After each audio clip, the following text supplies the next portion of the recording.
Lumayo nga kami sa Dubai at napadpad kami sa may isla na may ulan, may beach at marami pang iba. At kung gusto nyo malaman ang experience, ay panoorin nyo ang video na ito hanggang dulo. Hello everyone! Ako nga pala si Jiro, ang nag-iisang hunter dito sa Dubai. Wedding gift nga ito ni Ate Wayne para sa aming honeymoon. At ngayon ay pupunta kami kasi dapat 30 minutes before ay nandun ka na. Dito nga pala kami binaba sa Sheikh Zayed Road Marine Transportation. Pagdating nga namin doon ay bigla kaming nawala. Nawawala kami. Kasi pinapalibutan na siya ng under construction. May maliit na waiting area dito na pwede nyong pagtambayan while waiting. At ayun na nga, sumakay nga kami sa isang maliit na barko na halos 45 minutes din ang biyahe papunta doon. Pagdating namin, namangha kami kasi ang ganda ng view at excited na kami makapasok sa aming room. At sobrang friendly nga pala ng mga tao dito at accommodating. What's your name?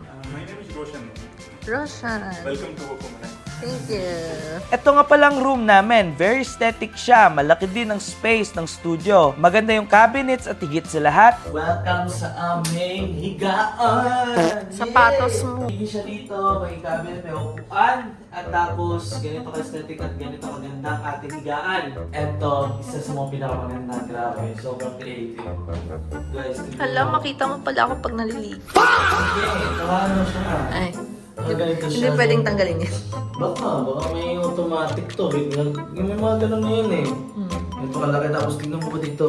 Tignan mo, sobrang aesthetic ng design, bro. Sobrang aesthetic ng design. Tapos dito pa, oh. Wala. Naulit na. Ganda no, kasi pag ginanon mo, mag-off siya tapos pag binuksan mo, ang ganda. Ayan, meron siya pang ano dyan. Tapos ito, salamin.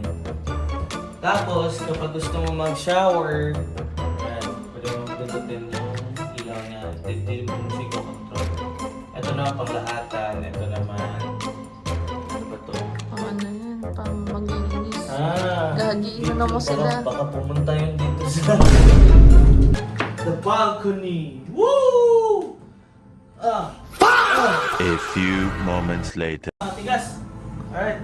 So, ganito kaingay dito. Tignan mo. Kaya nga sumisigaw na ako eh.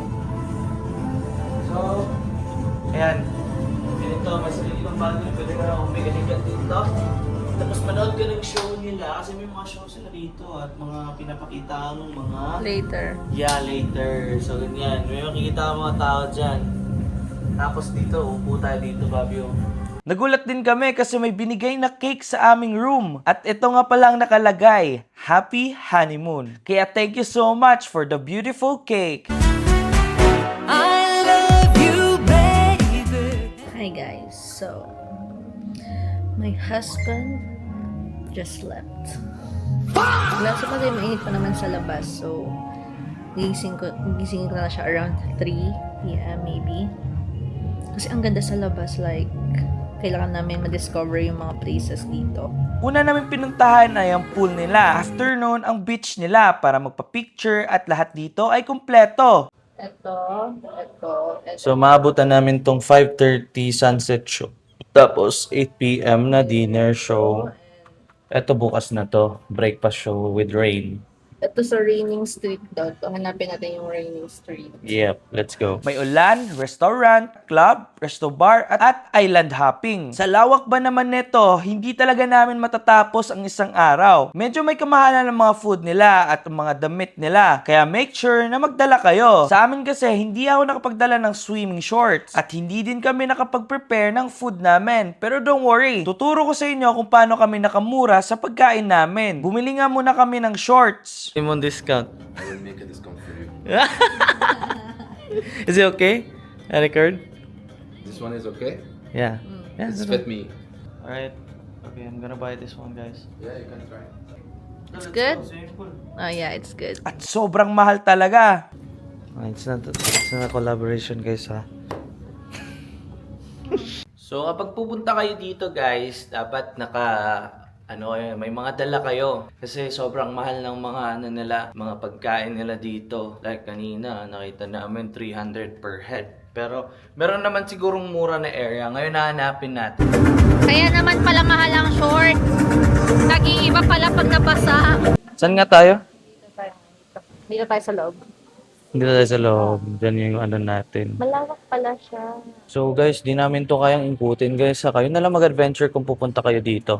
Alright? So mga ka-inters, nagsilabasan na nga po sila lahat dito kasi mga around 6 p.m. na dito sa Dubai. Kaya ginawa na lang namin ay nilibot namin tong buong hotel. We lost there. Just a drink. Enjoy. Ah, okay. No one is there. The staff said It's like that ghost. restaurant was down. So Ha? welcome. Wala, thank you.